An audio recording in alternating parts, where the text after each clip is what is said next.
నమస్తే అండి. నేను మీ Mahesh, DCPO Kumaram Bheem, Asifabad. HPV human papilloma virus, దీన్నే సర్వైకల్ క్యాన్సర్ వైరస్ అని కూడా అంటారు.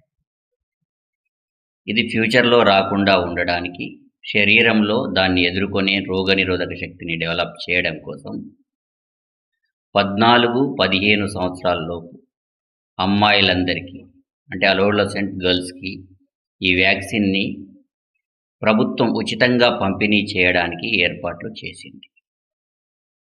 ఈ క్రమంలో భాగంగా రేపటి నుండి ఉచితంగా ఈ వ్యాక్సిన్ని మన తెలంగాణ రాష్ట్రంలో 3.30 లక్షల మంది, అంటే 3,30,000 మంది పిల్లలకు ఉచితంగా ఈ వ్యాక్సిన్ని పంపిణీ చేయనున్నారు. కాబట్టి ఫ్యూచర్లో సర్వైకల్ క్యాన్సర్ రాకుండా ఉండడం కోసం మనం ఈ వ్యాక్సిన్ని మన పిల్లలందరికీ, అంటే 14-15 సంవత్సరాలలోపు బాలికలందరికీ తప్పకుండా వేయించి ఈ అవకాశాన్ని సద్వినియోగం చేసుకుందాం. సర్వైకల్ క్యాన్సర్ రాకుండా ముందు జాగ్రత్త చర్యలు తీసుకుందాం. ప్రభుత్వం పంపిణీ చేసే ఉచిత వ్యాక్సిన్ అవకాశాన్ని సద్వినియోగం చేసుకొని 100% దీన్ని వినియోగించుకుందాం. Thank you. ధన్యవాదాలు.